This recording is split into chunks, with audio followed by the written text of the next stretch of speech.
you are like the majority of Americans, you want to continue living in a familiar environment throughout your maturing years. In fact, according to many surveys, 82% of homeowners overwhelmingly prefer to age in place, which means living in their current homes safely, independently, and comfortably, regardless of age or ability level. With over 30 years of combined experience in residential, commercial, hospitality, and destination resorts fields, Your Home for a Lifetime is a company dedicated to empowering you to maintain your quality of life and independence by helping you make your house your home for a lifetime. Do you want to reorganize or remodel your home?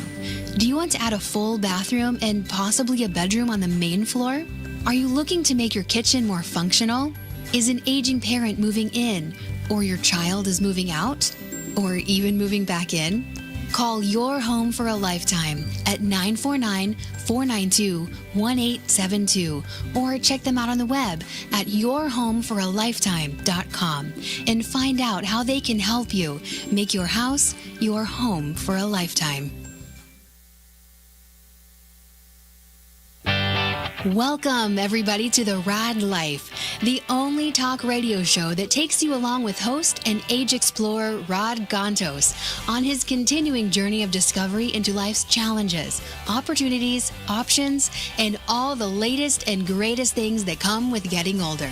The Rad Life is brought to you this week by Your Home for a Lifetime, a company dedicated to empowering you to stay safely, independently, and comfortably in your own home.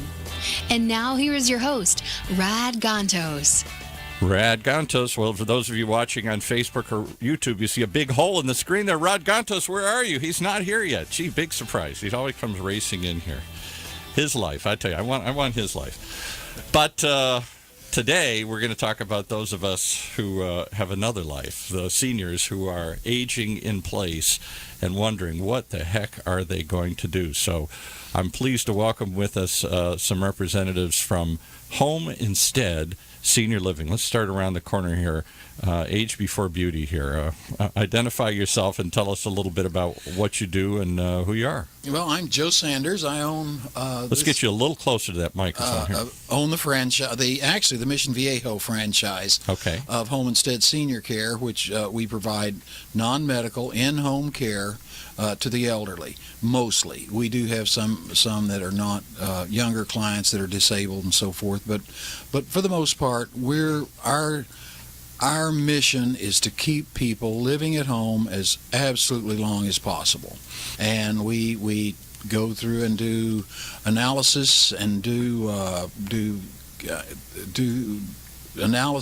intakes and so forth to just find out what it takes and what we can do to make sure someone can stay in their home. All right, let's unpack that for a minute, because as everybody knows who's listened to the show more than once, I'm the living example. My mother and dad both passed away a few years ago after my mother had Parkinson's disease very bad. My dad, after she died, started falling. They lived in a house out in Sun City, and they didn't want to leave. Now, it almost got to a point with both of them. We were right to that point where it looked like they had to leave. And gee, lucky for them and lucky for me, they ended up dying. And so we didn't have to make those hard choices. But many of us, my aunt is still alive at 92 and living alone out near where they used to live out in the desert. And she's a shut-in. She can't drive. She can't go anywhere. She gets Meals on Wheels, and I go out and see her once a week, and that's what keeps her alive. And people say, well, how horrible. You know, the two problems, two ends of the spectrum here that we talk about all the time on the show. One, she can't afford to go anywhere else. And two, even if she could, she doesn't want to go anywhere else. So let's talk about those two issues here. Because I think you're on the frontier. I think this is really where we're going. We're going to try and stay in place as long as we can. Absolutely. Yeah. That's our whole mission, is to keep people at home as long as possible. We do know for the most part it's more economical, but it is generally private pay. The government has not stepped up yet to provide any expense or any option for staying at home. Why? Because all the studies show you're happier, you're healthier, you have more space, you feel more comfortable. It was so depressive for both my mom. My mom actually, I'm convinced, I can't prove this, but I think she willed herself to die because it was quickly becoming clear that my dad couldn't take care of her and she was going to have to go into some sort of nursing home, as she called it, assisted living, as they like to call it today. And that was so horrendous to her. She felt so bad. She didn't want to leave. She didn't want to be alone. She wanted to do all that. So let's talk to your friend here, your compatriot here. Identify yourself and tell us about what you experienced. Yeah, Paul, appreciate that. My name's Keith, and I work with Joe. We've been working together for the last year. And I've been 17 years in the industry, working, with families and making care decisions in the home. And recent. Oh, yep. Rod's walking in and disrupting us here again, but that's okay. We're just doing the introductions and the setup here as to how many people, why people want to stay in their homes and how hard it is these days to stay in your home. Yeah, so one of the, and you brought up a couple of good questions. One is that, there's not necessarily, appropriate government assistance programs, and why is that? And that's certainly a bigger question. There's something estimated like 50 billion hours that are unpaid that families are providing to family members. Oh my God! Say that statistic again. You say that so casually here. It's a huge number. Something estimated like 50 billion of unpaid caregiver hours that families are providing. And let me interrupt you for 1 second, because those caregiver hours are stolen from someplace else. In the old days, when I was a kid, there was somebody at home, mom or somebody who could take care of grandma. Now we're all working. Yeah. So one of the questions that came up in my own life with my aunt, my mom, my dad, I'm an only child. All those cases, the burden falls to me, happily, I accept it. But where, when, how? Yeah. I'm working. They're far away. So how do I provide those hours? Yeah, exactly. And that's a big challenge that families face in being able to balance, those responsibilities. Myself, for example, I have a father-in-law who he is in his 70s. And he recently, this was maybe going on a year ago, he had a fall. Now, he fell down the stairs. Thank goodness there was no serious injury. I mean, we walked all the way very lucky, but there's bigger questions that we need to ask ourselves, is that if something serious happened, are we really set up to be able to handle something like that? Right. And Joe's going to talk a little bit more detail about, some of the ways in which it is that we approach families from an educational standpoint. And I'll just add what I've added before in previous shows. Falls, number one fear. Right. And why? My dad, at 93, died from a fall. He hit his head so hard it caused a brain trauma, and he died bleeding inside of his brain. My dad, for years, used to kiddingly say, I wonder what'll kill me. A fall at the refrigerator? He was pulling on something and tried to get out of the refrigerator, and he pulled so hard he fell backwards. Yeah, I know, Paul. I mean, first of all, sorry for your loss. I mean, it's a devastating thing to lose a close family member for something like that, and something especially over a unexpected. Fall. Yeah. And there's something called the death spiral too. I mean, if we have somebody that falls and they break a hip, and then it's just one thing seems to go wrong after another. Yes, exactly. So welcome, Rod, to join the party here. Thanks, guys. Thanks for letting me in. Lively, fun discussion we're having about falling and the fears and all the other stuff. I'll just want to do a public announcement here for a second. Anybody out there on the roads that, with the little rain that we're getting today, please avoid any stupid drivers out there that don't know how to drive in a little bit of water, because there was accidents on the 405 heading north this morning. There was a big one at Jeffrey, 73. Yeah, they were all over the place. The 405 accident this morning actually backed up traffic from about 8 o'clock till about like 11. Oh, wow! Yeah. So anyway, but you only live next door here, so I live next door. No, I don't live next door. And by the way, where is my helicopter that got me out of South County today? I thought that was part of the perks of the show. It should be, right? They're looking for you. Yeah. If you guys are looking for perks, it's not going to happen. So. But no, actually, I just want to give a shout out to Paul after last week's show, and I'll link it back to what you guys were just talking about. After last week's show, I told him that we were working on an memory care facility, a brand new one in Stanton, that's being built. That's about 120 bed, 3-story, 80,000 square feet. Because you're an interior designer. Because I'm a commercial interior designer, right. and we have aging in place. and universal design and stuff as stuff that we provide. But interestingly enough, we got a chance last week, and I had told Paul I was going to do this, to tour this particular company's facility in Santa Monica that's still awaiting licensing. Right. And so we were talking about a lot of the stuff, and some of the stuff that came up was exactly some of those things. Transitions from flooring, contrasts on patterns, color, contrast just in general, orientation, things of that nature. And Paul had mentioned last week that there's just this fear factor that starts to come in, not only in terms of falling, because you're pulling on something on the fridge. And I'm sorry, Paul, I hadn't heard that side of the story about how you. Oh yeah, I mean that was how silly it was. But just simply the fear of transitioning from one thing to the other, because people are so receptive to the risk of fall, right?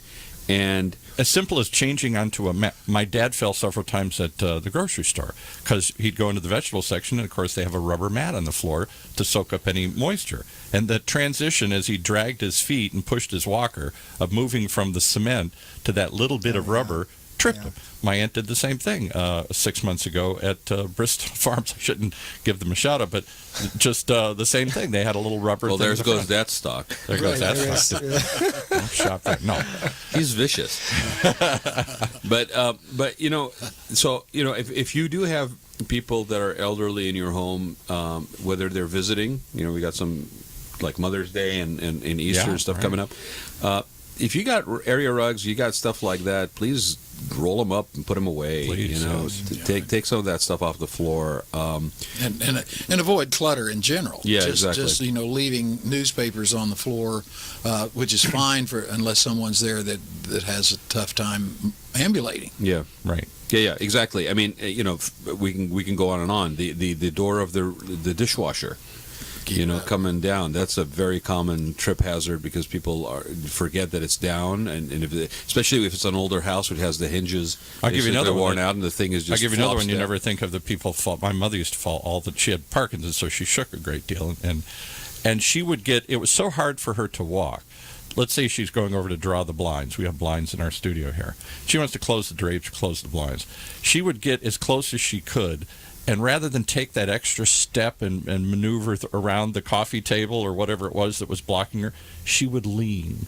She would, the hell with it, I'll just reach out for it, and boom. As soon as she did that, she'd go down. So is it just part of life that's just going to happen? Is there stuff that we could do? I mean, you guys probably see a lot of that. There is a lot of stuff that we can do, and I'm going to have maybe Joe talk a little bit more specifically about that. There's a specific, and Matt as well can chime in. Matt says he doesn't want to talk today. Yeah, so. but we're gonna actually have Matt field this one about the safety checklist that we go through with families. But just a funny. He'll make you talk. Yeah, just a funny story, real quick. I mean, I remember, my parents are elderly, and they live in Florida. And what's elderly? You look like you're 12 here. What's elderly? Thanks. I'll take that as a compliment. Careful. He's setting you up. I was going to say, you better tread lightly. We'll say north of 70. That's right. Right. I know you had mentioned 61. Yeah, right at the. You're well right, played. You're right at the. You're just barely making baby dinner right there, Paul. That's right. Okay. All right. So. We compliment. swear it is that my mom's been trying to kill my dad off for years, and she bought this bath mat. It was a really shower mat, and it was at the outside of the shower and supposed to keep from slipping. My mom almost slipped on it twice, and she's like, I'm just going to take this thing and I'm going to throw it in the trash. And my dad, who has to use a product within the inch of his life, he saw it in the trash, and it goes, oh. What's somebody doing throwing this away? Yeah, that's perfectly good. This is perfectly good. And then he goes and he, uses it, and then he slips on it, and he actually fell. Thank God he didn't hit his shoulder. Hit his head. He hit his shoulder. And that's another thing. And I said, I said, this is proof, Mom, that you're trying to kill Dad. And she goes, no, I had it in the trash. I go, well, that's why you're such a mastermind. You knew that Dad was going to take it out of the trash. Plausible and then deniability. I said, those 2 times that you slipped, you were just testing to make sure that it really worked. It really worked. This is all set up perfectly. That's the trap hilarious. is set. All right, so Matt, identify yourself and join us here. Well, thank you. Thanks for having us on. My name's Matt Laurent. I'm a community service rep with Home Instead. Happy to be with them. I'm very really honored to work with Joe and Keith, and I think we do a great job working with the community, and We didn't pay him to say that. Wow, he's just really. Yeah, he is. He's no, really. trying I mean, to get this back is on the air here again. really. I mean, this is a rewarding industry for me to be in, and I feel blessed. Why is it rewarding? Rattle asked this before. So many people come in here. Tell your all stories why you got into this. You could be doing anything. You can make money in lots of ways. Why well, this? my wife may disagree, but I'm a pretty good listener, I think. So She maybe can call in right now. That's okay. You're in safe company. And so, really, I mean, when I sit down with families, I just enjoy hearing their story, and just eager to help. And sometimes we can't always help, because that money factor comes into play. Yeah. But it's just knowing that we can come in and. For example, I just met with a lady the other day. She's laid out. She has 2 cracks in her lower back. She can't move for 5 weeks. Mm-hmm. Who's going to help her? Right. And she's only wanting help 3 hours a day. And to me, that's not enough. But we got to ease her in because Right. some people aren't used to having the help as well. So. So what about the other two of you, Joe and your compatriot here? I forgot your name already. Keith. Joe Yeah. and Keith. It happens at his Starts barely Starts baby happening boomer. right around now.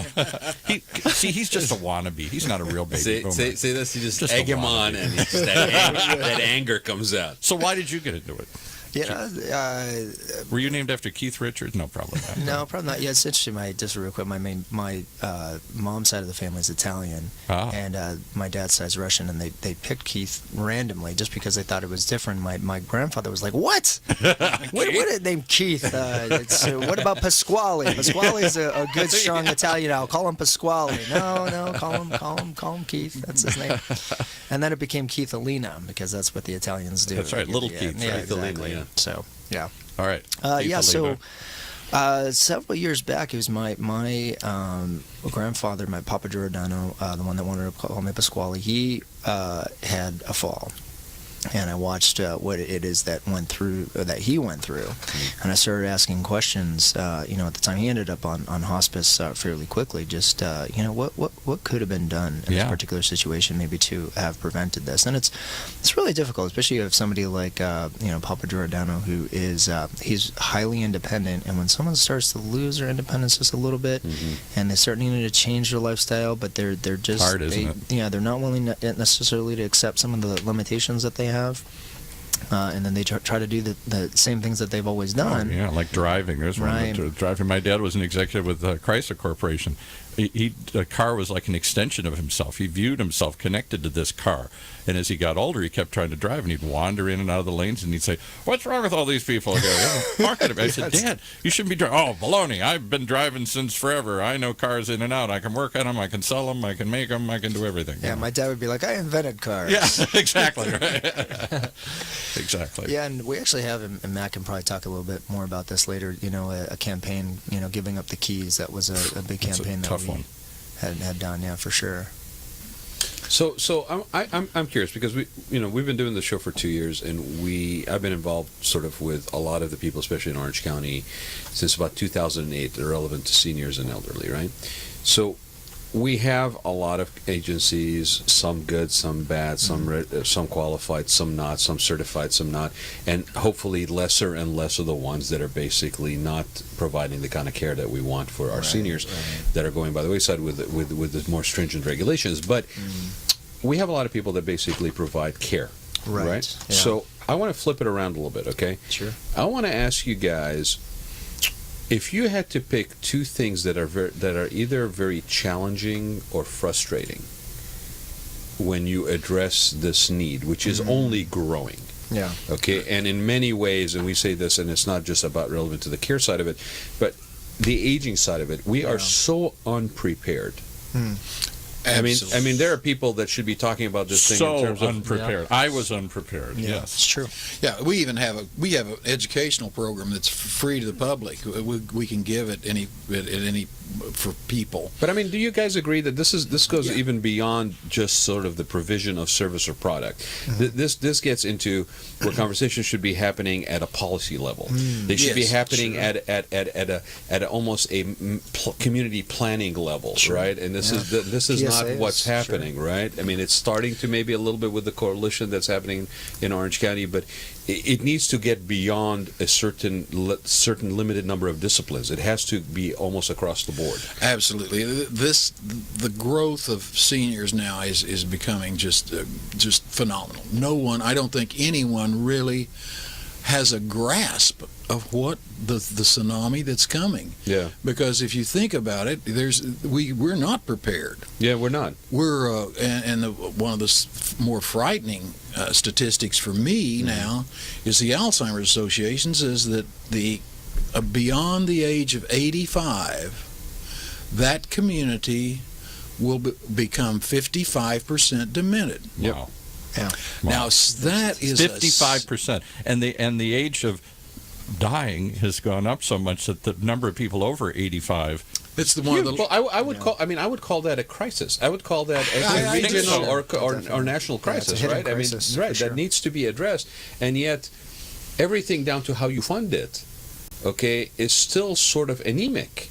But you know why tsunami is such a great term? I'm sorry to cut you off, but how does a tsunami work? It's a giant wave under the ocean. You don't see it until it suddenly crashes up on the shore, and 30 feet of wave comes crashing down and wipes everything out. It is a gray tsunami. That's the perfect term for this. Yeah, but we've been calling it a tsunami since 2008, I know. Paul. I mean, it's like almost a decade later, and we're Right, still we're still referring to using- it as something we're not Because it we're not didn't prepared crash for. yet, and until it crashes, and everybody's going, "Oh my God!" I mean, we talked about this the other day with people that do clinical trials, right? And we said, okay, so if you're having a problem filling the roster of people that are going to come in and participate in your Alzheimer's clinical trials, after over a decade of basic community outreach and stuff by everybody, including Alzheimer's, and I'm not picking on the Alzheimer's Association, we got a problem. The communication isn't happening. If you got people that you are providing full scope of testing for, full panel testing for, and you still can't fill the friggin' rosters in a community that basically is organically becoming a retirement community, which is Orange County specifically. What is the issue here? Because yes, I understand the avoidance. I understand we don't really want to talk about it. All of this stuff.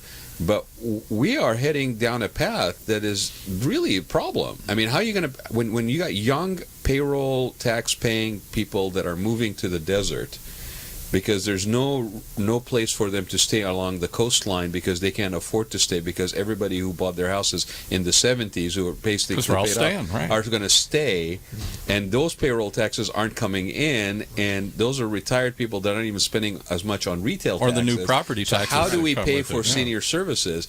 That's on the municipal side. Right. But then you guys have sort of the in-home care side that's basically coming out of savings in most cases, unless there's minimal insurance coverage, right, for a duration of time. Long-term care insurance is around, but it's not rampant. So I kind of riled you guys up because I really want to hear, okay, what is the stuff that's challenging? What is the stuff we should be looking at? Because at the end of the day, we all want to provide that care. If we put you guys in charge for a week here, what would you do here, locally, nationally? Wow, What- he's generous with you guys. Just He go. won't give me 2 days, not a week. Give you a week to fix it. Where would we start with this? I want to hear about the frustration too, guys. I mean, you know what I'm saying? Sure. Unfortunately, like many things in this world, it's economic. Right. Until the government recognizes, for instance, we were talking about your aunt a while ago who lives in the desert and who is, how old did you say she was? 92. 92. She's pretty infirmed. Yep. To go into a Assisted facility. living. Just an independent living where they basically, they give you meals, but you got to do everything else. It starts around $4,000. Assisted living's more like around $5,000 a month. So, and we can perhaps go in and on a private pay basis, and we can maybe work 3 hours, 3 days a week, and keep her at home at a very low cost. What would that run? What would roughly? That would probably be Ballpark. about $300 or $350 a week. Okay. So for $1,200 a month as opposed to $5,000 a month. Right, she can stay at home comfortably. Right. But sounds like she may not quite have the funds. Right. So, but the government doesn't they'd rather put someone in a nursing home Amen. I at don't get it. $6,000 a month than pay private companies like ours $300 or $400 And let's just walk through the week. Why do you think that is? What's driving that? I know. Well, that's I think it's everyone's afraid to start a new bureaucracy, Right. and And a new entitlement a new entitlement, a new policing Right. agency, and this sort of thing. But let's just talk about that for a second, because just think about the sheer economics of it. So my aunt has, I've shared this before, not a lot of money. I think she has $10,000, $20,000 in the bank or something here, her whole life savings. And so we say, well, let's go to Medicaid. You know, her income, she only makes $2,500 a month. I'm sorry to share all this, Auntie, but she makes about that total from her retirement and her Social Security. And thank God she had that little retirement, which you wouldn't have today. My generation won't have that extra $1,500 she gets as a retirement from being a secretary for 40 years. So $2,500 a month. When I go to call Medicaid, they say, well, when she exhausts her funds, Right. then we will pay to put her in a nursing home at $6,000 a month. But you Right. have to go down to, I forgot the number, but it's less than $1,000.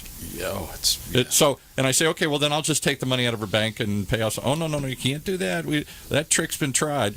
She's got to literally exhaust her funds and go down to completely zero almost, and then we'll put. I say, what's the logic of that? Why not find a way to keep her? She's very intellectually sharp. She likes where she's in this little couple bedroom apartment. She feels safe and secure there. She has all her stuff that she's accumulated her whole life that she doesn't want to get rid of. So wouldn't it make more sense for them, a little supplemental care could keep her there for the rest of her life, rather than making her exhaust all her funds, and then we'll pay $6,000 a month to put her in a place. So we've identified the frustration on the funding of it, right? Right. And the illogic of it. And do you guys see any way that this doesn't get dealt with through governmental action? Yeah, Given the nature of the issue that we're really dealing with and the scale of it. Yeah, I'll prognosticate a little bit here. Yeah. I mean, one is that, that they are starting, they being the government agencies, are starting to look at the data a little bit differently. Mm-hmm. And the thing is that right now there's great outcomes for home care and home health. It's a whole different nature, but have, better outcomes than, say, skilled nursing Wasn't that part of facilities. Obamacare? Didn't they bring this far? In some way, they tried to encourage people to stay at home. Certainly, they want to get you out of the hospital as quickly as they can to save cost and to get you back home where you feel safe and are more likely to recover than laying in a bed in a hospital. So when I'm assuming you're making reference to the fact that it's a little bit more tracked and quantifiable. Yeah, as far as the results of the home care. Yeah, and they're figuring out a couple different ways to do this. There's I know, for example, CMS and it's another large national home care agency, and Harvard are doing a joint study, for example, to take a look at the data. So showing, first you have to show the efficacy of it, and that it is more cost effective. And we have our own group that is for Home Instead that's on Capitol Hill, and that they have their talking points, and they're looking to open up this dialogue on more of a national level on a policy basis, the things that we need to be looking at. And so, because it's really frustrating, because families will come to us and they'll be in one or two places. One is that they don't have to make an immediate decision, and we're just thinking about it. And the other is that a crisis has happened, and so the crisis is gonna continue to grow. The other thing is that so at some point there does have to be some amount of supplemental dollars that are going to be freed up to be able to take care, but keep somebody in their home for longer and to provide that care. Because right now, we run into that challenge and that's the part of the most frustrating thing. If everybody who we talk to, right, Matt, could afford care, they'd all do it. Yeah, they'd all do it, and we'd certainly be very happy as well to be able to serve more people that way. You guys are on the cutting edge, because clearly we're going to live longer than we ever have. Clearly, we don't want to move into a nursing home, assisted living home, until we have to, and many of us maybe never will be able to, because we simply can't afford that. So that leaves, it either throws it to the family or it throws it to somebody helping. And unfortunately, in today's world, families are spread all around. we have your children. Everybody's working. It isn't just so easy just to say, well, let the family do it. Well, and you talk about facilities, right? Like let's say housing people so they're not cared for in their home necessarily, but in a facility, right? I'm going to make an assumption. I don't know this for a fact, but I'm going to assume that we don't have enough facilities. Probably not do that too either. For the need that is either here That's now a good or point, coming. I mean, when somebody gave me projections of what was it? What did they tell us? I think it was something like 700,000 people in Orange County that are it's like 65 or older, and then the projection is something like 3 times that by 2030 or something like that.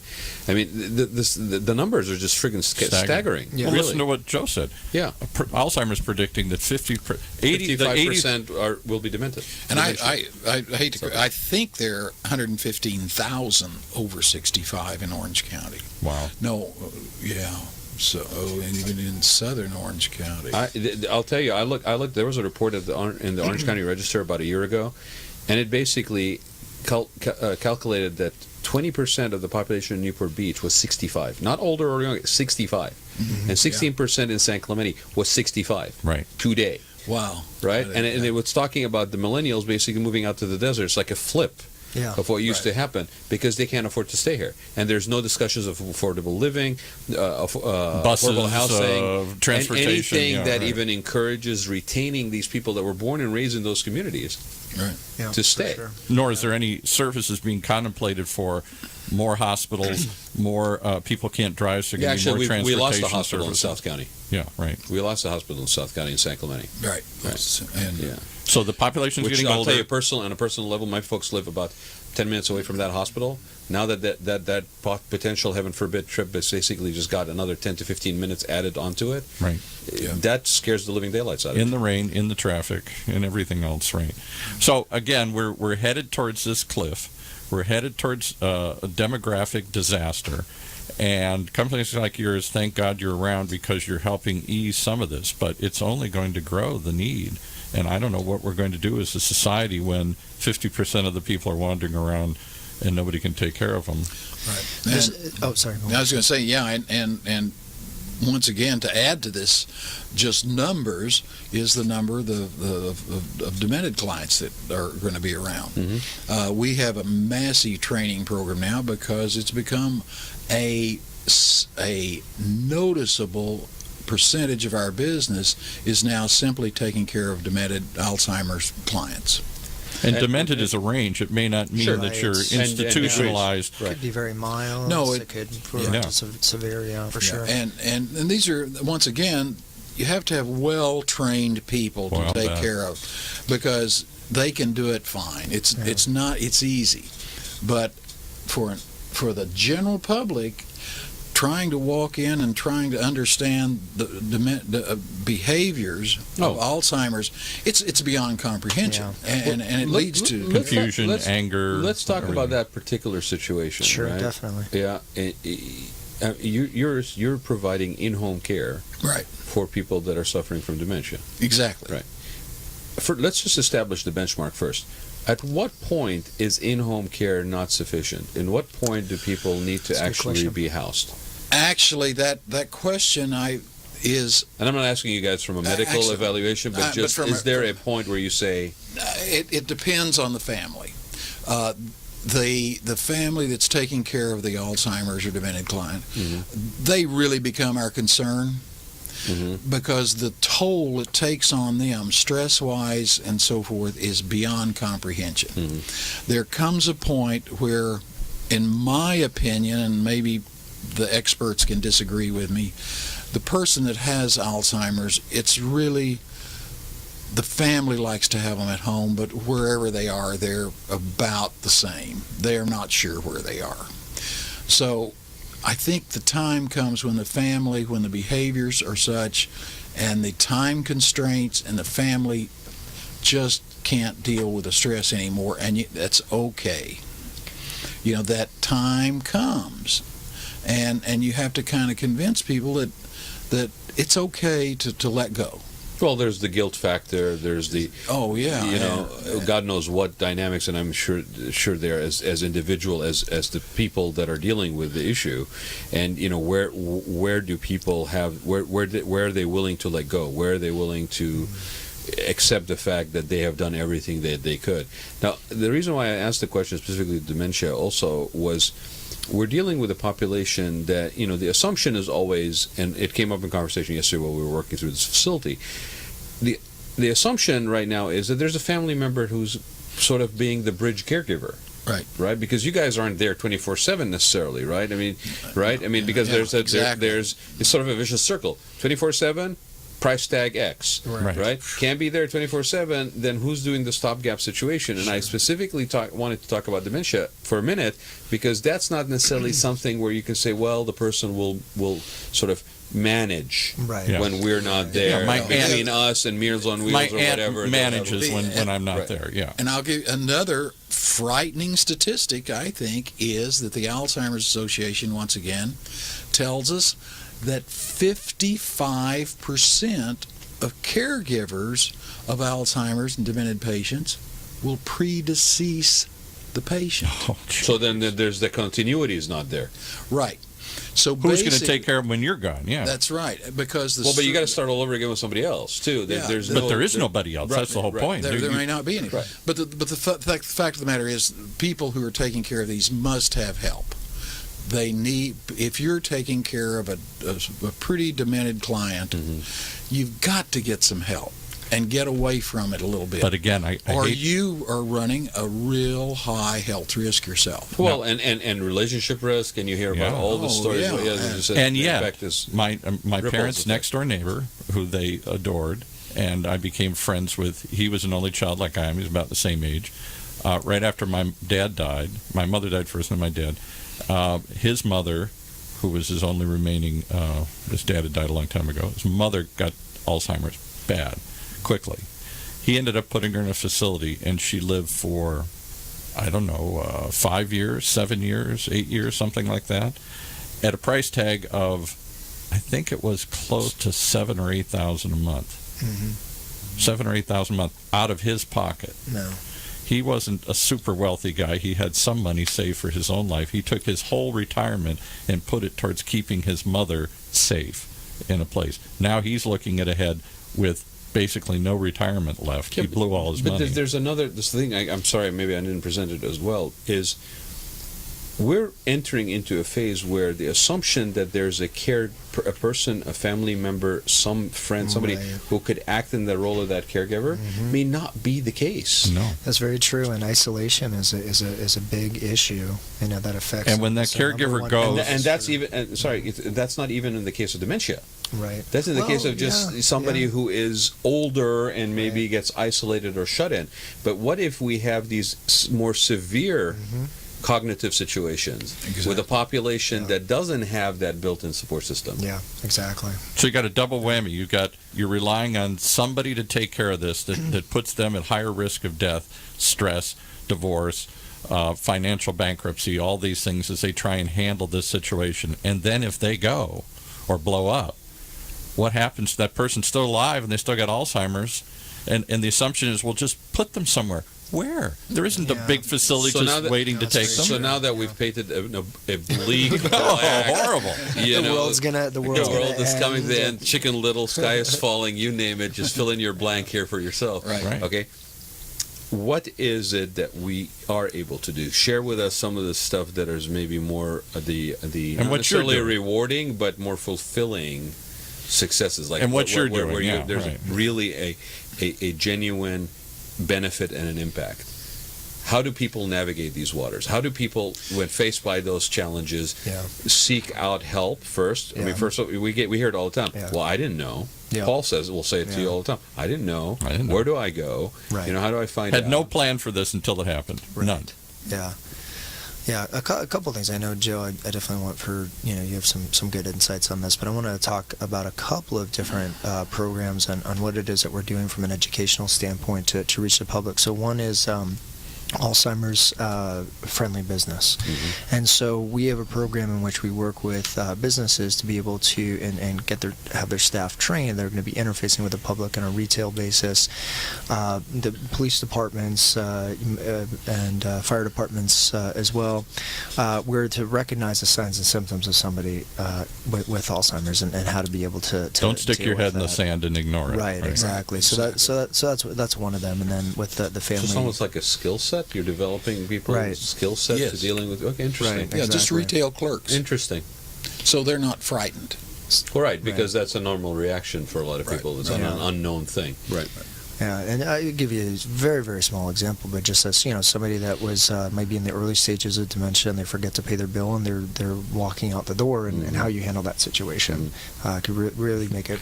Police! Right. Police, stop him! All right. You could compound the Right. situation or resolve it. Right, exactly. Yeah. Yeah, that would be one of the ones on the multiple choice not to Not- choose. don't Yeah, do this. Yeah. Yeah, don't listen to him. He doesn't have that skill set like that. Tackle that old man. Well, and we had. I mean, this is. So we as a society have to learn to deal with these people amongst us here. There are going to But be isn't, more isn't and more that, of isn't them. that funny, I Paul? never thought of that. It didn't occur to me No. either, even though a couple of weeks ago we had two ladies from San Clemente that actually, their business model is that they basically, we jokingly, they're sisters. We said sisters massaging seniors, right? They provide massage therapy actually. Why does that sound inside- exciting to me? Huh? Sisters massaging seniors. Because As I become a senior, why does that because sound I exciting opened to me? Pandora's box when I brought you a massage therapist here last year. Why does that sound appealing? I to felt me? bad. He said, "Well, I've never had a massage," and then I bring in a massage therapist. He goes, "Well, actually, this is my second time." I'm like, "Okay, great." Right? And now every time I say massage, he basically gets Sisters massaging seniors. He I gets like excited. Yeah, that. but the point was that, and I totally understand that because we cater to that industry on the sort of maybe if you go resort or luxury side as far as commercial interiors. Here's a situation that made perfect sense once they started explaining it. Who has the skill set to deal with people that maybe are, have cognitive issues when you're in that room basically providing that service? Yeah. Nobody teaches a therapist to do that. And specifically yet there has was- a need because they have, like my aunt. I actually hired them to because my aunt his legs have blown up so much with edema. The fluid Right, there's builds edema, up. lymphoma. So how do you massage that edema out? You can't drain it. Right, yeah. How do you get rid of it? You don't Which do is, I mean, it happens to people not just that are older. People who travel a lot actually have that happen to them, Exactly. and there's Sit for a while, conversations recently about getting that drainage basically prior to flying and then after you come back, and that really helps a lot because there's genuine dangers to it. Yes, right. But anyway, so it's interesting because what you guys are doing in a way is similar. Is saying let's take this thing out to the public and Right. take the fear out of it by actually getting people to see and recognize people that may be suffering and still deal with them in the public setting with dignity and in a way that doesn't amplify. Like you said, the perfect example, somebody forgets to pay.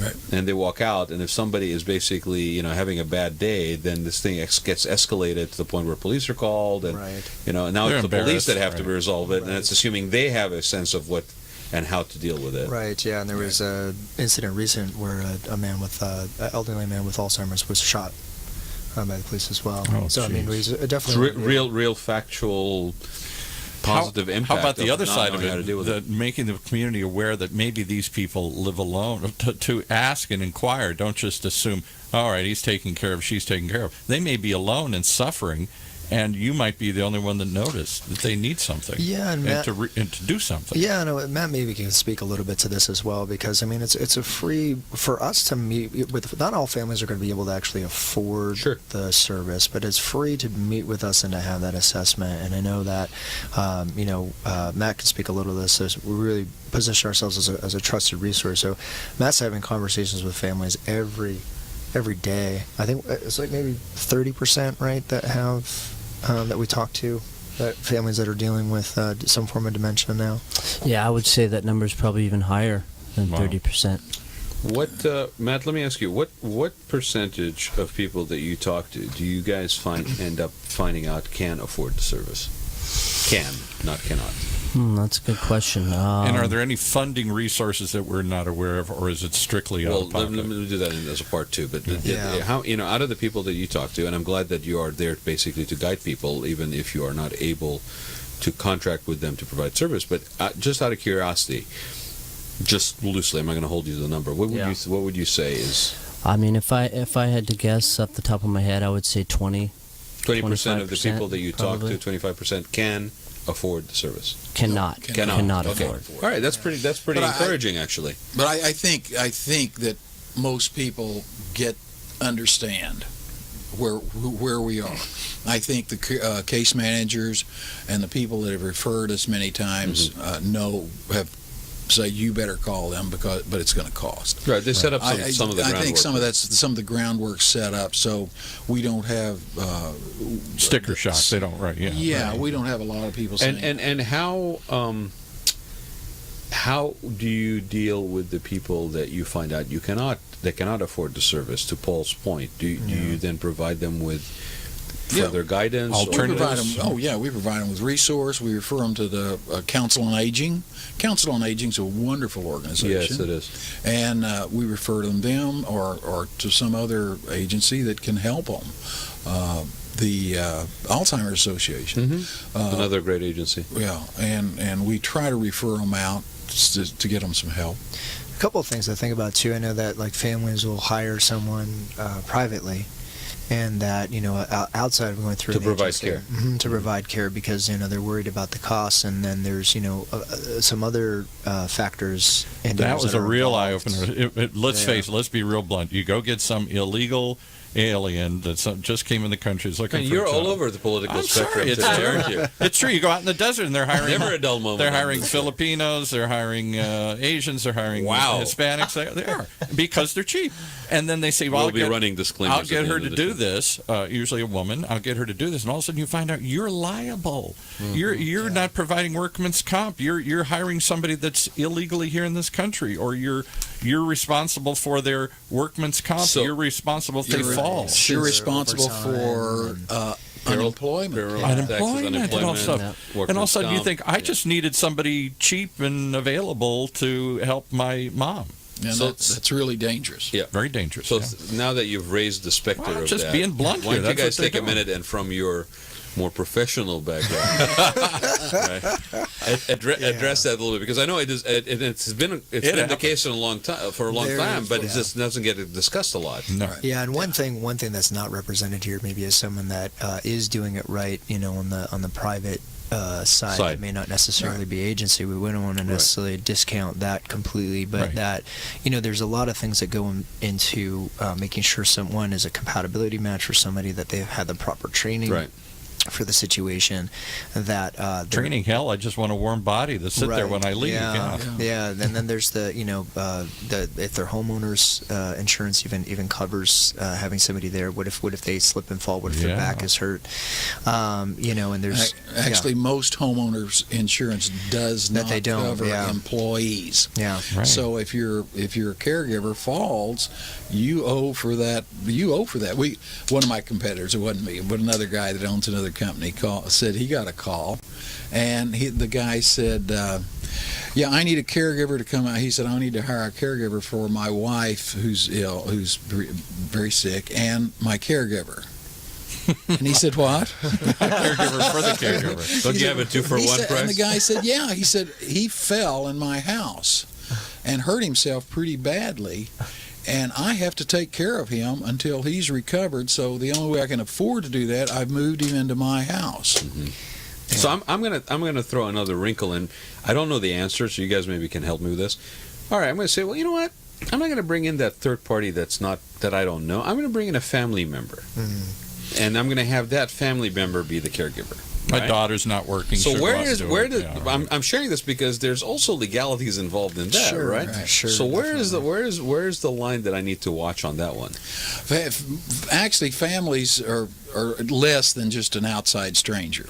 But actually, a family caregiver If I'm compensating that family If caregiver you're in any compensating, way, that's the key thing. does that make them still a family member that I'm basically? It still makes them an employee. Well, because it's a stressful situation is what I'm saying, right? So family member that's all happy-go-lucky today, after doing this for a number of months, may actually have a level of stress that now puts pressure on the family. And let me point out one other thing here, because everybody says, okay, so your employee's going to slip and fall. And you think, nobody's going to slip and fall. My gardener doesn't slip and fall. Nobody slips and falls in my house. You will when you're trying to catch a 90-year-old lady going down. Yeah. You will when you're trying to pick her up and she's fighting you. There is a high risk of getting hurt trying to catch one of them as they're going down or assisting getting up. And you just Moving her into the bed, yeah. You just made a really interesting point about the gardener. Yeah. If the gardener falls all over the yard and blasts his head open, whatever, Right. you're not responsible. Right. Because he is an independent contractor. But the federal government, the state government, everyone has said there is no way ever that you can classify a caregiver as an independent contractor. Okay. Which we're all going to try and do. Did you I hear didn't what know he that. just said? Really? Yeah. That's why I asked that. Darn it, there goes that idea. Yeah. You cannot classify them as an independent I thought I contractor. had No, it you right. can't. Yeah, So they you- can come back and claim back wages on you and all kinds Absolutely. of Back things. wages, workman's comp. Didn't get a lunch break, unemployment. That has to be adhered to as well. If you're, and there is a program. It's not a large one. There's IHSS, which is in-home supportive services. Which, if a family member is going to be providing services, there can be some type of reimbursement through the government to be able to do that. But the process of getting qualified for that. And isn't the VA do some of this? We had somebody in here. The VA, yeah. The VA, but that's become a little more difficult. At one time, that was a pretty good service, but that's become a little more difficult to do with that VA aid and assistance, which is a good income for a person who has served during a wartime, that has served during a wartime, is fairly destitute, and who has at least 2 ADLs that are activities of daily living that he can't manage. Right. And that's it's a pretty good income. Give us the list again of those ADLs. One is you got to feed yourself. One is you got to hygiene. I think there's about 5 or 6 of them. I forget what you they're. have to Feed yourself. Go to the dressing, bathroom. Dress. Personal health. Go to the get in and out. toileting. Yikes. Wash yourself. Don't feel clean bad. yourself. We all forget Yeah. it. Well, and the other thing too is, and this is the Veterans Administration, is one of the things that other thing people need to think about ADLs is feed yourself. Right. Exactly. Now, under the definition, that does not mean does someone have to take a fork and put food in your mouth. No. Right. You can say, I can't feed myself if it's impossible for you to get groceries. Yeah, someone like for example, with Parkinson's, and then, Right. Yeah, Exactly. or can't. Yes. Since you brought it up, and we want to sound like we're actually a little bit knowledgeable on the show, I'll read it. The 5 ADLs are bathing, personal hygiene and grooming, dressing and undressing, transferring, meaning movement and mobility, toileting, continence-related tasks, including control and hygiene, and then eating, preparing food, and feeding. Interesting order that they put them in, right? When my mom and dad started going downhill, I had to learn these 5 things. And I'm not going to touch that one. it never occurred to me the 5 things you just assume. Can you transfer yourself out of the bed? Can you go to the bathroom? Can you feed yourself? Can you dress yourself? Can you bathe yourself? Those are things that you don't even think about until you get to be that age. And suddenly those are all major hurdles. Right. Yeah, it's true. So before we run out of time, I don't know if you Couple guys did minutes this left, already, yeah. but share your contact information, website, etc., with the people that are listening. So how do they find out about your services? How do they find out about you guys? Actually, the Homestead Senior Care is the largest company of its kind in the world. We have 580 domestic offices, I think, and we're in 19 foreign countries. So the website's, just homeinstead.com, homesteadseniorcare.com. Our Home instead of something else. Home instead, right. Home yeah. instead of something else. Right. And but Home Instead and Mission, I have the Mission Viejo franchise. There's a Costa Mesa franchise, Orange franchise, and Is there one out in the desert? I would think there would be. Palm Springs Right. has one. How long have you guys talked about this? How long has Home Instead been around? About 22 years. They were one of the early pioneers. Again, started by a guy who had a good Catholic family of 13 kids, and his grandmother got really sick, and he suddenly realized that even with 13 children, trying to take care of her with a family was a Herculean effort. And he basically said to himself, why isn't there a company that can help me with this? Right. And he started Homestead Senior Care. So do you focus on these 5 ADLs? Is this where people start? My aunt's pretty good most of the time, but she has somebody has to help her go to the bathroom, or somebody has to help her prepare her food, or bathe, or dress herself, or any of those things. Those are some of the things I would think where people are still able to manage the rest of the time, but they need help doing some of these elementary as I said, daily like, living activities. Absolutely. Like her, from based on the kind of the quick conversation we've had, we could probably be in there 3 hours 3 times a week. Right. And take care of her groceries, her pharmaceuticals. Get her to the hairdresser. Oh, you can't believe how big that is. She will be dying, and she'll still drag herself somehow and beg and plead somebody to take her to the hairdresser every week. Absolutely. Been doing it ever since she was 14. Right. Yeah. So just to get her over those little humps, Right. And then she can stay at home. She's doesn't wander. She doesn't have My those aunt things. pays a boy in the she lives in an apartment complex $10 a week simply to go get her mail. Yeah. Because the mail is out there at a central location, and she can't walk to. So he comes once a week and collects a crisp $10 bill just to go walk over and get her mail and bring her back. That's how desperate she is. Yeah. And he takes her trash out once a week too. Yeah, so he takes her trash out and gets her mail, gets $10 for it. And so she's come up with her own ad hoc system. I don't know if that makes her an employer yet. Or not. But actually, wait till that kid applies for unemployment. Exactly. Here's your bill. But what your aunt's actually kind of doing is one of the models that is being looked at, again, because of the realities of cost impacts and what have you, which is more of a sort of a village model, a community model, where people in different degrees of aging or dementia or whatever provide service and provide support to other people. Right. In order to take care of some of that stuff. Exactly. We used to call them neighbors, right? Yeah, you used to call them neighbors. Now you got to pay the neighbor kid, yeah. But I think you guys really are the front line. I mean, in many cases, it's somebody being discharged, right? I mean, somebody who needs that too needs care, Absolutely. right? Now. And there is no option. And especially, once again, with payment, with the current readmission penalties, the hospitals should think about just using non-medical care to make sure they're at least fed. Everyone, when someone's discharged, they have plenty to eat. their house is warm, that they can get a little exercise in that. Amen. Why would take a minute, by the way, take a minute and talk about that. Yeah. Because we've covered it a little bit, but about the penalties. re-entry penalty. Oh, readmission penalties. Yeah. The government now is telling hospitals that if once they discharge a client or discharge someone, that you get back into this, they need to get them out fast, but because of the insurance. Because the insurance. Right. But if they're readmitted, Medicare said, we're not going to pay for that again. Right. Because the underlying idea, be it agree with it or not, is that if you did it right the first time, the likelihood of them having to be readmitted for this, I think there's for the same thing, right? Yeah, it's for the readmission. It's not just for anything else, right? Yeah. But for the same thing, the assumption is you did not take care of that situation when they were in the first time. Can I give you and that there should be perfect some story sort of for this? penalty for it, right? Yeah. My Aunt Falls.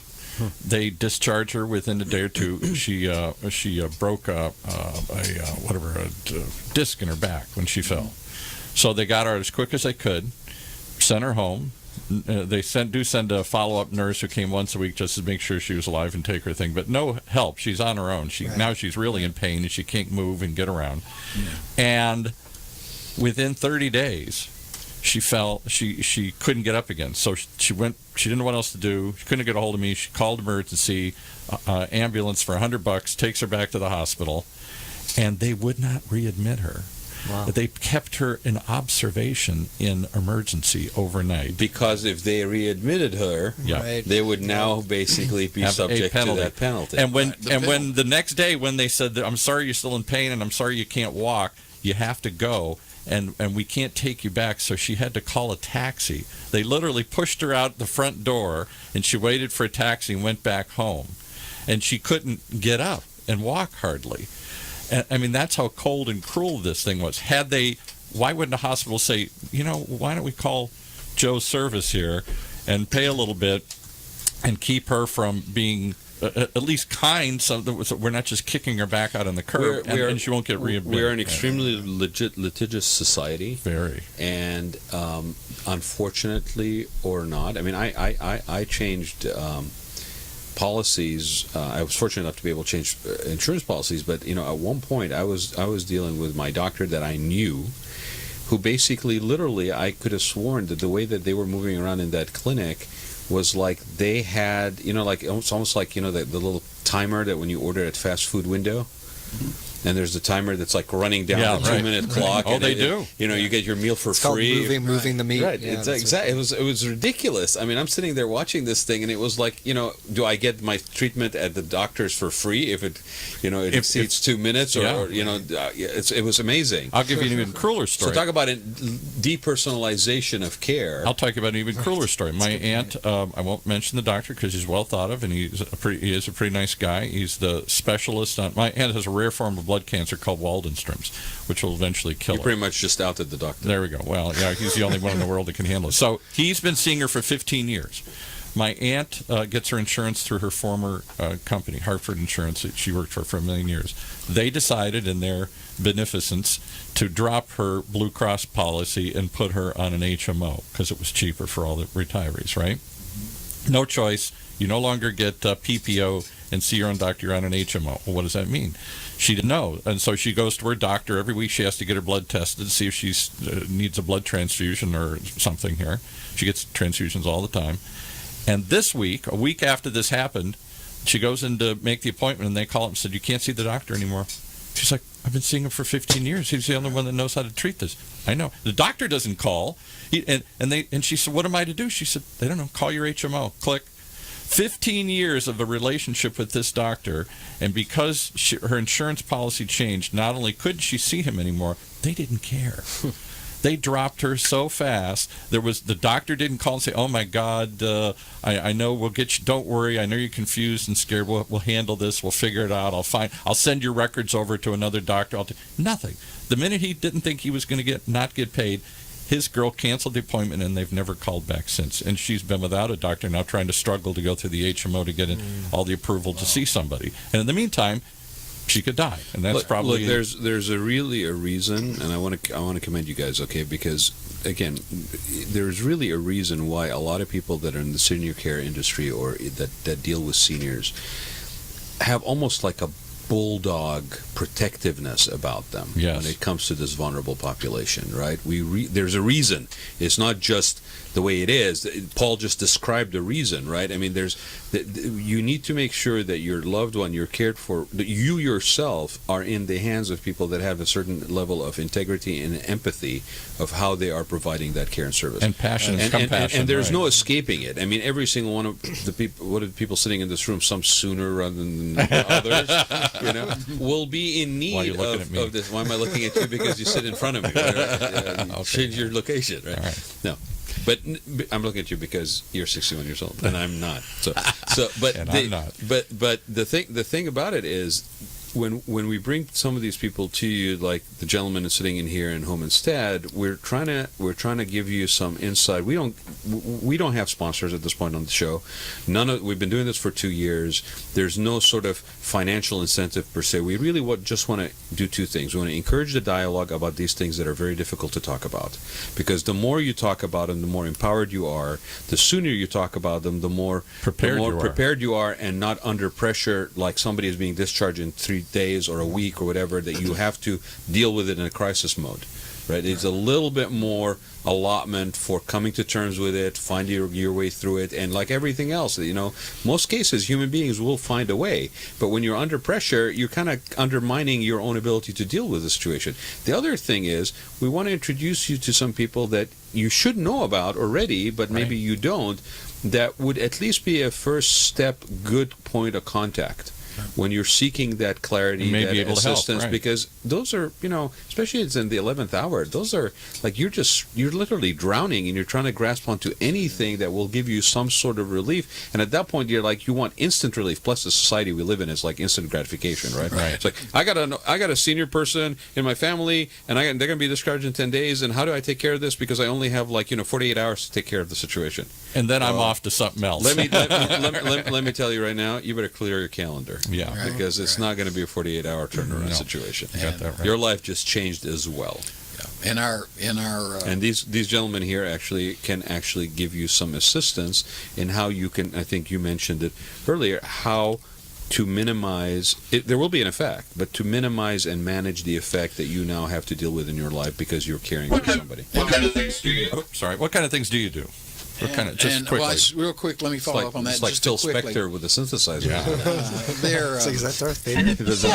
but the other thing, in one of our educational programs that we do, we try to encourage.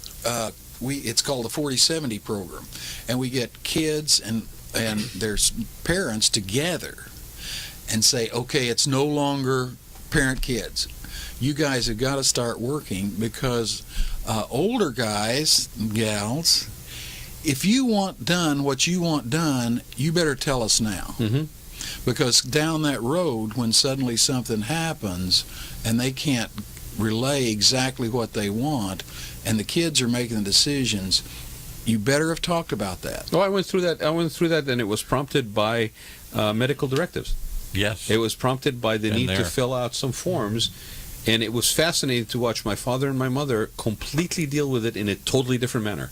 Yeah. My father was like, here, somebody fill it out for me. And we're like, you can't have somebody else fill it out for you. You got to sit down and face the fact that you got to fill this out, which I can only imagine for someone who wants to be in total denial of the fact that they're getting old. I mean, he has 2 hearing aids, but he only chooses to put one in because until the other one gets bad enough, then I'll put the other one in.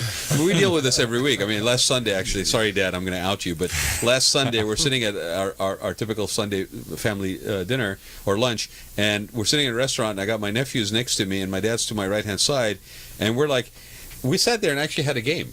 My nephews and I were like, so Dad, or hey, so Grandpa, and he can't hear because he doesn't have his hearing piece in his left ear, right? So we went around, one of us went around and basically repeated the same thing from the same distance, and he got to pay attention. And it was like, the thing about it is, these conversations that you're talking about, Right. this bridging of generations, to be done around what used to be the kitchen table, Right. early enough to where it part of the relationship that we have, part of the ability to talk to one another that we have, and boy, we're not talking about parent-child relationship dynamics and all this stuff, but at some point, if you don't tackle that and it's early enough, there will be a lot of hurt Down the road. down the road, and there's no way around it. And can I add one other blunt thing? In the old days, people died before you had to deal with this.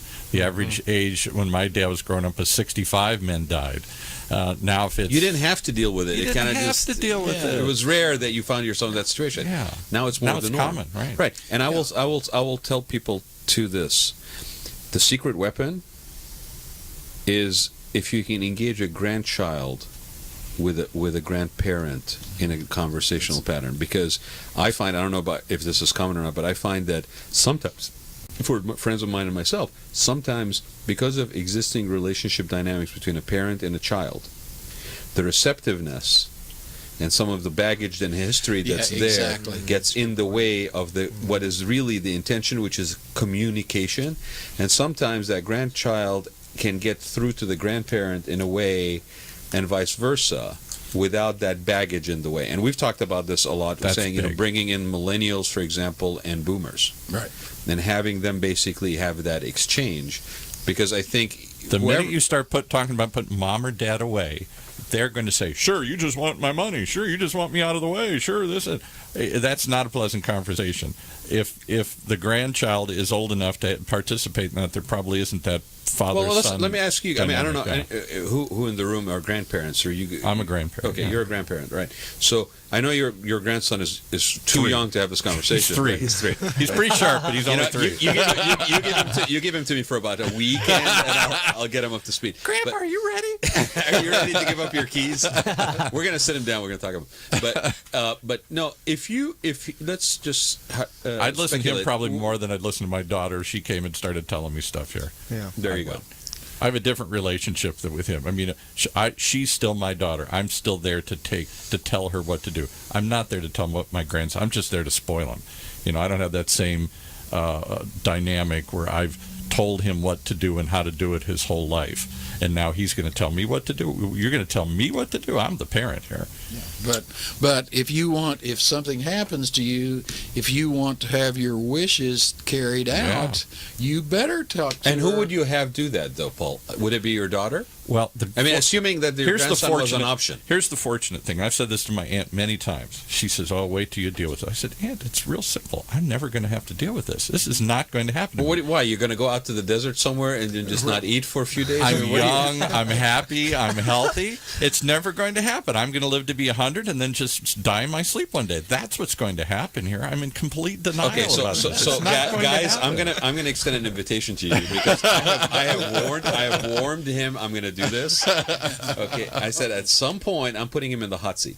Yeah. Because we've been doing this show for 2 years, right? I haven't done one thing and he to hasn't prepare for it. done one No. thing of anything that we've talked about. Nor has right? my wife or any of my friends. None of us have long-term health care. None of us have medical directives. None of us have looked into what we're going to do to take care of ourselves here. We barely have enough money to pay our own retirement in the next few years. So do you not agree with me that he needs to sit in the hot seat and answer and atone to his This lack is for of... somebody else. This isn't for us. Okay, so when we do that, And I you want need- you guys to call in and ask him the tough questions, And when so he- I can just sit there and go, see? And you need to wire it when he gives you the wrong answer. So what you're telling me is that kind of corporal punishment is just generational? I mean, It's needed. Because the baby boom, this is my thesis all the prod time. him with the cattle The prod. baby boom is the Across the table. Peter Pan generation. It's never, even those who've gone through it with our parents and loved ones still just go, "Phew, I'm glad that's over." You know, you're completely I'm glad destroying that's the over. credibility of the show, right? I haven't learned. You're applying.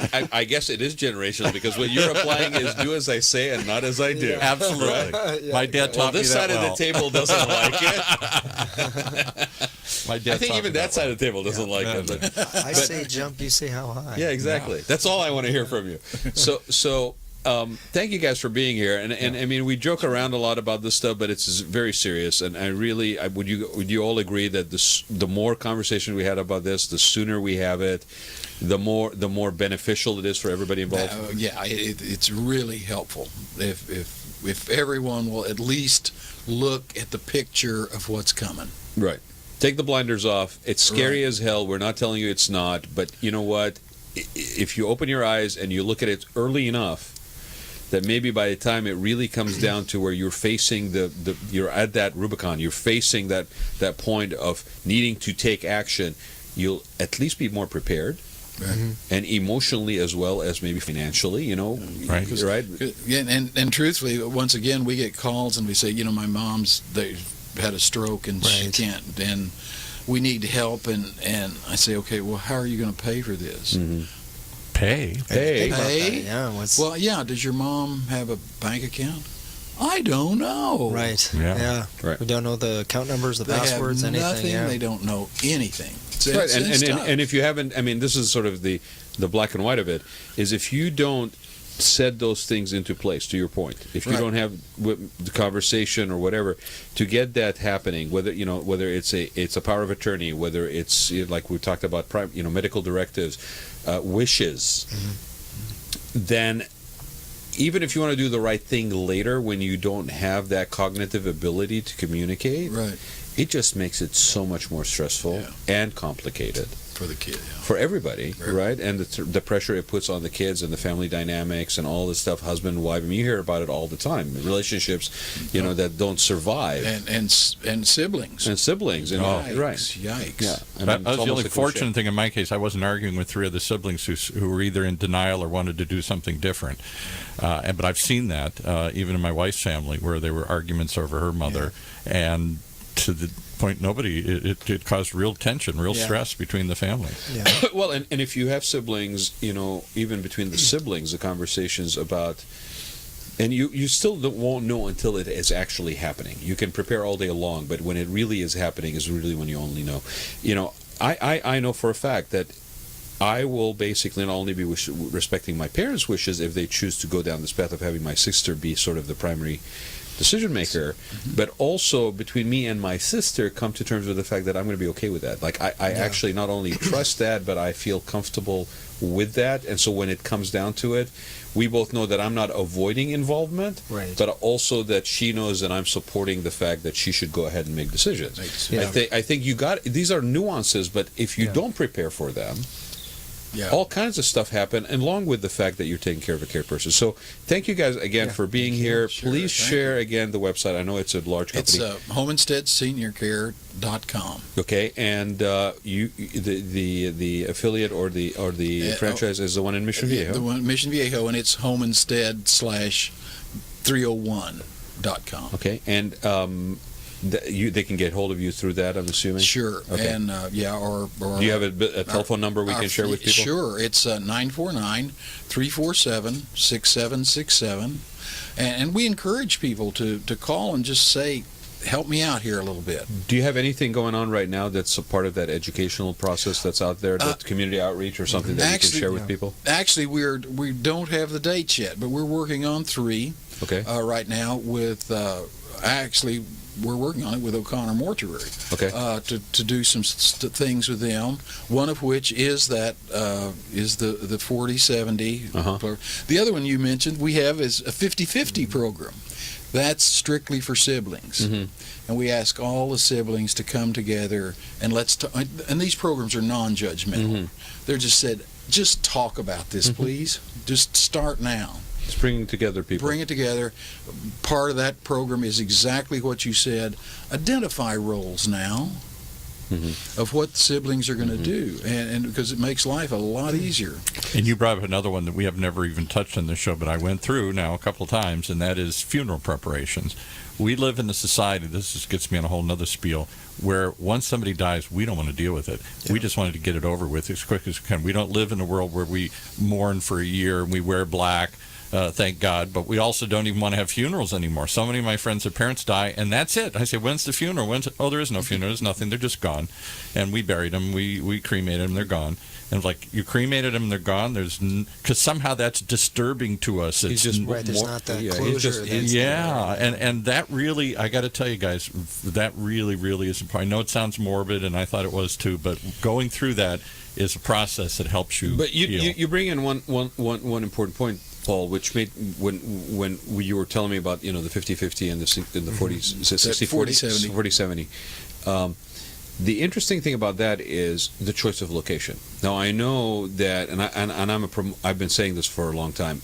We got to talk outside the bubble, and visuals are very important on this. Okay, if we're trying to kind of, if you will, make getting older cool.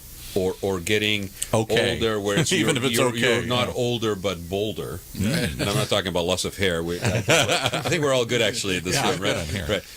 But I'm talking about like sort of empowerment, right? Enrichment of life, quality of life as you go up in years. I think that these programs that you're talking about, which are actually very powerful conversational programs, we got to look at also. No disrespect to O'Connor, they're doing an amazing job. They're a fantastic company, but. And they're Irish. Taking that, okay. Yes, and they're Irish. I'm Irish. Okay.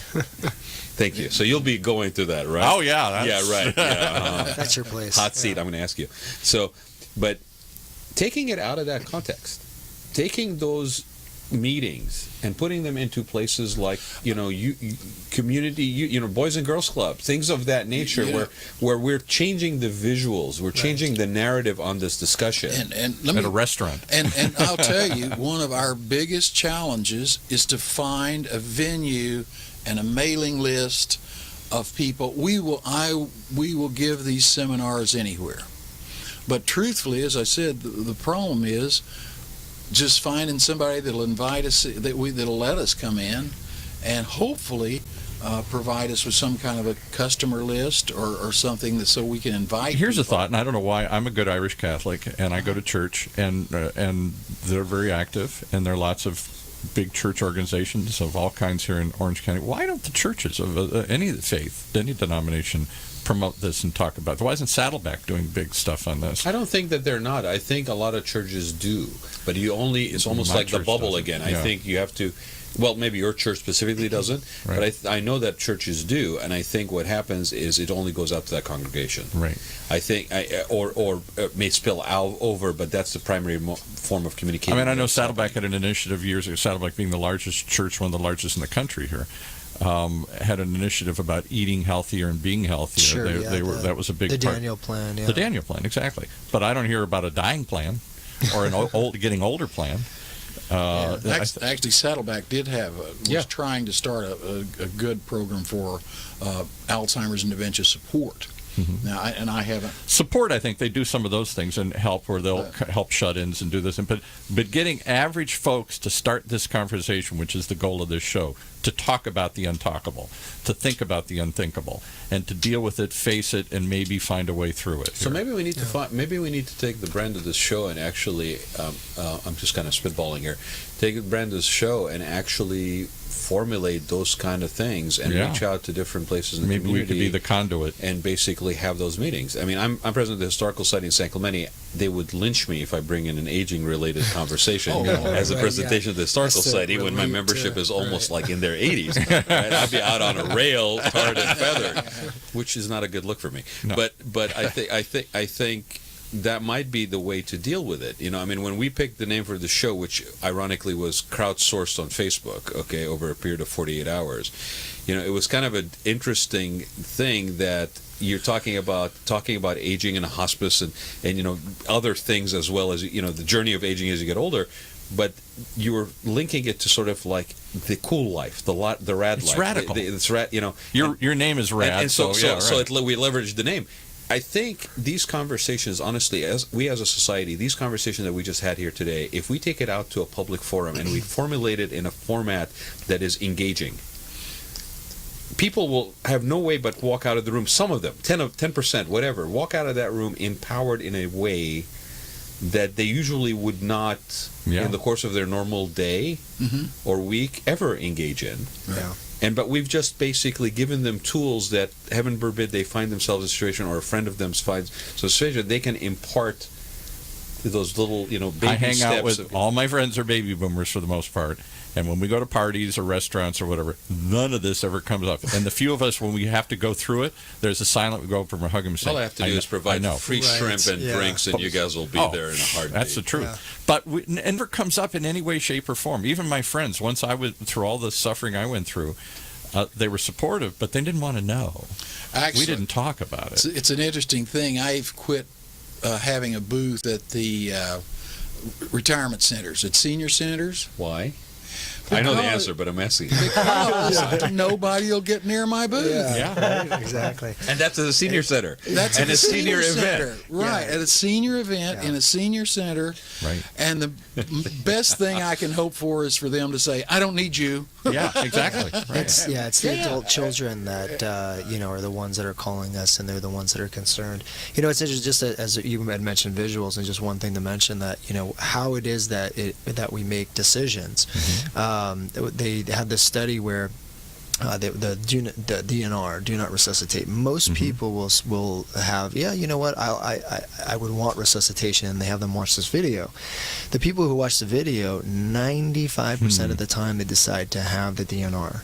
And it's because of what they actually see somebody going through. So we have gasping for air and fighting, and that the quality of life usually goes down after the resuscitation as well, and that after one of those codes depending on age, and that that we do postmortems a lot of times, but a lot of times we're not necessarily doing a premortem, which is just like, well, pre-mortem, what is it that could go wrong here, and how is it that we would handle that? And that's really what we want to be able to get with families. And you brought that up, so I'll end with one more story here of my own existence. So, in the only hope that somebody, come on, listen, wake up, don't do what I do and keep even denying it to this day here. So my dad went in the hospital. Not as I do. Yeah, he fell, and so went in the hospital. And they come up to me and say, we don't know whether he's going to live or die. And, okay, do you have a DNR? What's that? Do not resuscitate order. I don't know. So they made me sign something here, and they start going through it. So do you want us to give, I forgot the list, but it's they break it down by all this. So should we administer a drug to do this? Should we try and revive him when his heart stops? Should we do, it's hideous. They go through all the, and I'm like, I don't know. And they look, and I look at them and I said, "What do you think?" And they said, "We can't tell you." Think of that pressure. Yeah. So I'm tick-tock. So I said, "Okay, what if I do this?" Well, he'll probably come out 50-50 as a vegetable. Okay, so don't resuscitate him. He lives. So hooray! Now he doesn't live for long though. Lives for another month. And in that period of time, I took it on and off 12 times. He's getting better. Resuscitate him. No, he's getting worse. Don't resuscitate him. And the day I took it off, he had a heart attack, and the day I put it back on, he had a heart attack, and they resuscitated him, and he came back as a vegetable. And now 2 weeks go by, and I have to make the decision that he didn't ever want me to do, and I didn't ever want to do. When do we pull the plug? Yeah. What day shall Dad die? So why did you make the decisions that you made? I wanted to be the good son. I wanted to do everything I could to keep him alive. I didn't want to do anything that made it feel because like... that's what you evaluated as being the good son. Yes, and I didn't ever want to say, "Oh, you just gave up," and it was more easy just to let him die. Let him go. Then I was going to inherit his little house and a little bit of money. Okay, so let's just get this over with and get on with it here. There was that fear. No, I'm going to fight for every last breath that's in here. So you went through... Hell. Working out through but you worked out through your emotions and guilt, or God knows what else. Little boy, right? I don't even go there, right? Yeah. But all these things that were going on, you worked through those when you found yourself in the situation. Oh yeah, and it changed day by day, and it went on for a month. It was on, it was off, it was on, and in the end, I made the worst possible decision possible. The only one I knew he didn't want to have happen was to him turn into a vegetable. He said that 1,000 times. So had you. Now, I don't know that you would have ever known for sure in advance what you would do. Right. Okay, I understand that. But had you given this more thought, any thought, in advance, would you have dealt with it? You think differently? Would the effects of it been different going through it? Well, it would have taken the burden off if he had said and taken this, and he tried to. He was pretty conscious about this. I'm talking about you. I'll put it this way: it's not the time to think through it when you're the little boy trying to keep your daddy alive. Had you thought of it before, would going through it, would there have been a different benefit to have thought about it before? Sure. I mean, if nothing else, I would have been prepared for these life and death decisions that I didn't want to make on his behalf. Well, I'm not making you sound selfish, but I'm telling people who are listening, okay, that's the only reason I'm bringing it up. Don't do what I did. Yeah, if you do the thinking in advance, okay, you're also giving to yourself. Because you will be better in caring and making those decisions later, but you're also caring for yourself. And I can't help but say this. Maybe we had some other self-care, and self-care is okay. Every son wants to be a good son to his dad, right? Mm-hmm. We're all thinking of our dad, so you all want to, no matter whether they're good to you or bad to you, somehow you want them to say, "Attaboy" at the end here. You did the best. You did what was right, and that went through my head. As much as my own emotions, how can I serve him? This is my last chance to get it right. Many times in my life, he said I screwed up and I didn't get it right. This is my last chance, folks, to honor this old man here and do what he wants to do. And that was so overwhelming. I'm going to start crying just thinking about it. It was so overwhelming to do that. And in many ways, my dad was prepared. When it came to his funeral, he had figured it all out. He knew the songs, he knew the music. He wanted to make sure he had a party, and he told me 100 times, "And I don't want the cheap booze. I want the good booze, and I want to show that I've got the high label. I want you to turn the labels around so everybody knows we're not going cheap here." And so I had to get all the good booze and put it up high and everything, and all this stuff. And it was so to know that you did it right. That was a big relief and a big feeling of, okay, I'm sorry I disappointed you other times in life, Dad, but I got this one right, didn't I?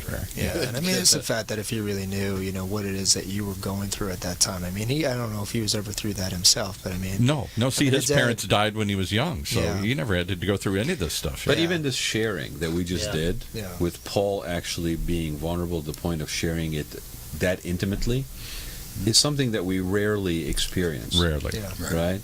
So again, I do it only in the hope that it'll help somebody, because we never talk. Make sure to tune in when Paul is in the hot seat, because there's going to be a lot more of this that comes out. But I do want to thank you guys for being here, and I appreciate you letting us run a little bit. Having us. No, my pleasure. You guys are welcome at any time.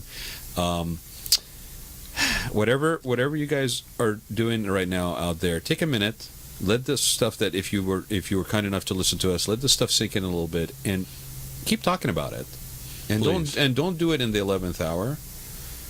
You're not really serving anybody, starting with yourself, well, when you do that. Right. And if you have personal stories you'd like to share, we're always available. You can always call the show. And Paul, give people the number. 949-330-7761. 949-330-7761. Call now. Operators standing by. Well, don't call now. I don't want to go up there, but you can look for us every Wednesday, noon to 1.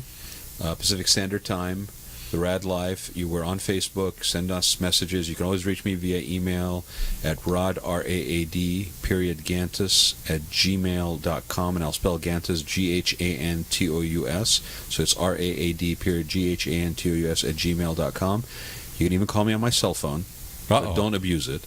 949-212-8299. We really want to have these conversations be real. We talk about tough stuff, but I think we enjoy the process of talking about them, and I don't think we've had one person, ourselves included, that have left the show basically not feeling somehow empowered, somehow better for having the discussion. I agree. Good. So thank you guys again for Thanks so being here. much. Thank you. Thank you. You have been listening to the Rad Life Radio Show with your host and age explorer, Rad Gantos, brought to you on the one and only OCTalkRadio.net. Join us again next week as we continue our journey of discovery into life's challenges, opportunities, options, and all the latest and greatest things that come with getting older. Feel like to lose everything: your job, your home, your family.